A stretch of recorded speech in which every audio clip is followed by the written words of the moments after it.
Hi guys, my name's Liz and I want to make this video for you because I'm 11 months out of benzo withdrawal. No, I'm 11 months out of my tapering and still sort of in benzo withdrawal. I consider myself, I think, 50% healed. I've been on Ativan for 4.5 months, then tried to taper, that failed because I became super ill. I didn't know what it was at that point, but of course, as all of us do, at some point you start to search the internet, like what the F is going on with me. Because I was totally bedbound, I couldn't walk anymore. My mother was washing me in the bathtub. That's how ill I became.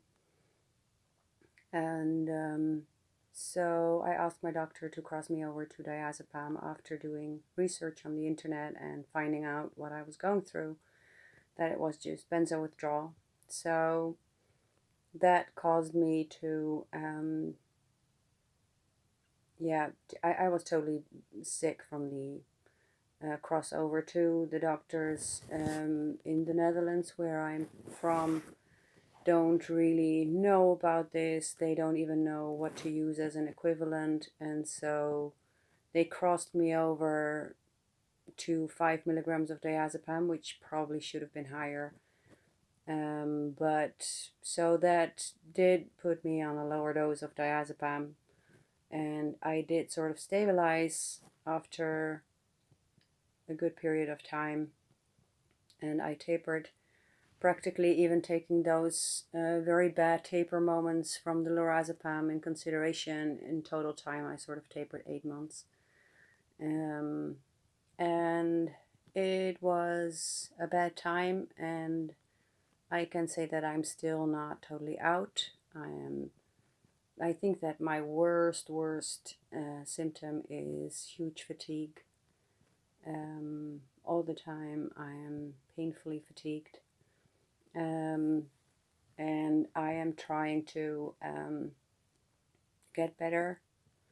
Most of my day I spend with supporting others, because I really do believe that we will heal and I will heal. I think that main focus that hit me within the moment sort of that I found and realized benzo withdrawal was the thing going on in my body.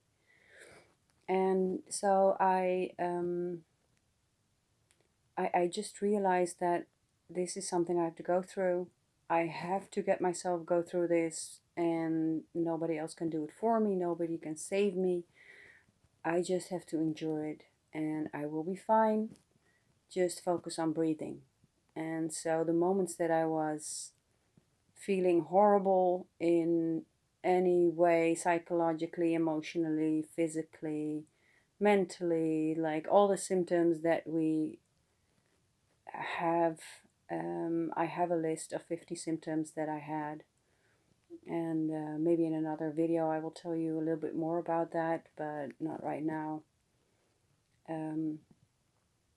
But in spite of all that was going on, I would just focus on my breathing. I'm breathing, so I'm here. That was my main focus. And my boyfriend told me, in a period before benzo withdrawal, he told me that I was a hero, and I couldn't really believe that. I didn't think that the period before that, which is also something I can get into another video, I I didn't feel like I did anything. I also survived a horrible period due to something else, which was also sort of a medical injury. But I didn't feel like I did anything to survive, and so I didn't really consider myself a hero, but my boyfriend called me a hero. And the moment that I realized that benzo withdrawal was causing me to be so ill, and what the road ahead would be like for me, or possibly be like, because nobody knows really what you face when you start tapering seriously and just getting off. You don't know what is in front of you, but I knew that I had to be my own hero. And that clicked with me, and from that moment on, I'm supporting people to believe that too, to know that things are going to be okay. And even though there are days that I've cried and that I felt hopeless for moments, I always had this peace inside of me that I'm going to get through this, and this is not going to last.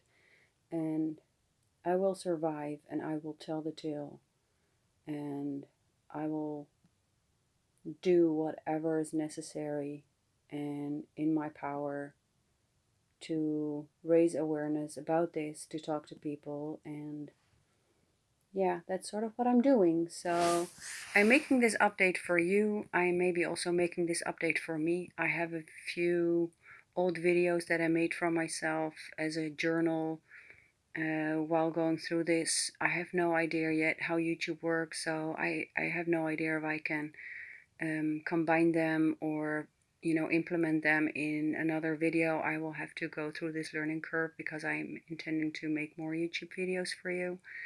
And just to encourage you, you will get through this and it will be better, even though it's horrific. And I know what you're going through.